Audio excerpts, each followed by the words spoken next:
Countdown.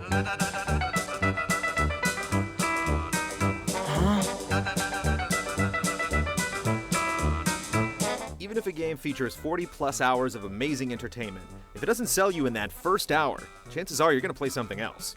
You only get one chance to make a first impression, and some games ask quite a lot from the get-go. Most of these 10 examples of difficult, boring, or otherwise uninspiring openings were from games we ended up completing and enjoying, but we were really close to throwing in the towel. Here are some of the worst game openings of all time in alphabetical order. Dark Souls. Is your fate. We begin the list with a game that has every intention to make you break your controller and give up. It's one of the few games that dares you to keep going and actually rewards you, at some point, for your loss of blood and pride with a remarkable RPG experience. The Undead Asylum is a steep hill to climb for first-timers with little to no direction on how to operate the controls and where to go. Some say it makes the experience that much more rewarding when it all begins to click, but if you don't have the patience to get to that point, Dark Souls becomes another game on a shelf that may never get to reveal its greatest moments. Driver. Before you can play around in Driver's massive 4-city open-world campaign, you have to first escape the garage. This isn't a tutorial, it's a trial by fire. You're stuck in a car full of criminals with a checklist of vague and trivial tricks they want you to complete. The game won't ever tell you how to do a reverse 180 or what qualifies as a brake check, but it's more than happy to give you a 60-second time limit, and worst of all, some downright hurtful insults. Maybe I'll give you a call when I need a ride to the grocery store. Final Fantasy XIII. Final Fantasy XIII's introduction is so bad, we'll start with the punchline first. In a 13-chapter game, help messages continue to pop up well into the 10th. You heard right, the tutorial is so long that it actually makes up a large majority of the game. It's a joke that almost tells itself, but the real insult here is to the player's intelligence. In learning the game's mechanics, you're led by the nose through an experience as linear and limiting as the game's narrow environments. Strategies are force-fed to you with chapter-specific paradigm shifts, and there seems to be an arbitrary roadblock at every turn, discouraging you to explore and experiment with hard limits on what you can accomplish through character advancement. With the tutorial so long and languid that it feels like a slog, is it any surprise that the rest of the game felt like much of the same. Heavy Rain. Dredging up pathos in a video game is a tricky proposition, more often than not falling on the side of the melodramatic.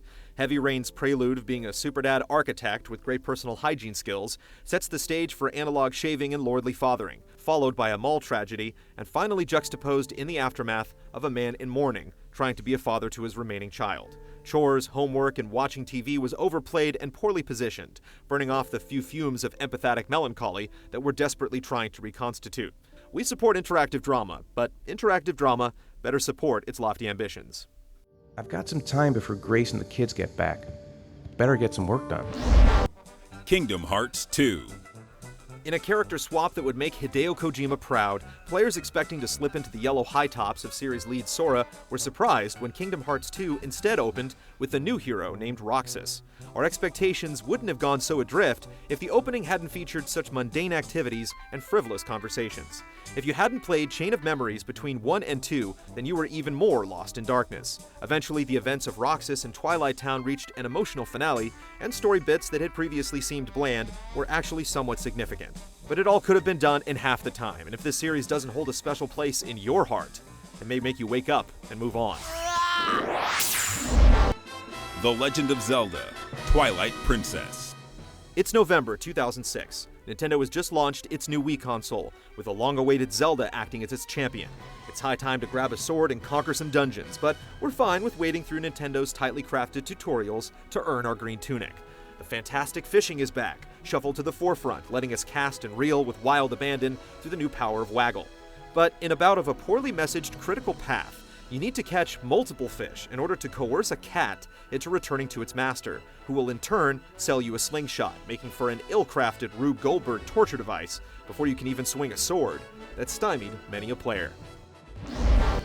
Metal Gear Solid 3: Snake Eater. Getting to the tutorial section of Metal Gear Solid 3 Snake Eater is a mission unto itself. After over 15 minutes of cutscenes, your first task comes in the form of recovering a backpack from a tree. If you're lucky enough to find the camouflaged pack amidst the many trees and shrubs, you are then rewarded with over 10 more minutes of text and dialogue. MGS3 ended up being one of the best Metal Gear games ever created, but some seamless on-screen prompts would have done wonders to speed up the pacing for this slog of an opening. Okami.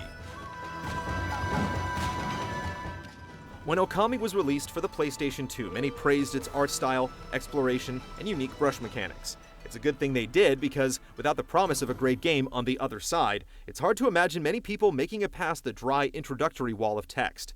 Issun's monologue lasts for a whopping 12 minutes, followed by another 8 minutes of character introduction, and the repetitive chattering sound effects only make it worse. In the original PS2 version, you can't skip it or speed it up.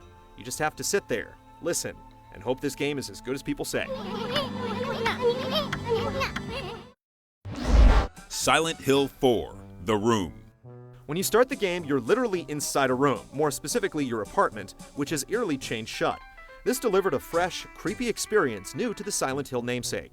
However, the moment you crawl out of the random hole found in the bathroom and gaze upon the game's true form, you're whisked away from the atmosphere and deposited into a poorly controlled, third-person roamer, where you have a golf swing meter for your melee attacks. Sure, it looks familiar, but the game delivered an amazing first few moments from a first-person perspective, only to throw you into a clunky third-person perspective, vaguely reminiscent of Silent Hill. We'd like to stay in the room, thank you. Vex. Vex was an extremely generic Mario 64-style 3D platformer, but a couple of things about the game really stick out. First off, the main character looks like a pint-sized Ben Stiller cosplaying as Raziel from Legacy of Kain Soul Reaver. In other words, the perfect hop and bop mascot for Acclaim, masters of the game.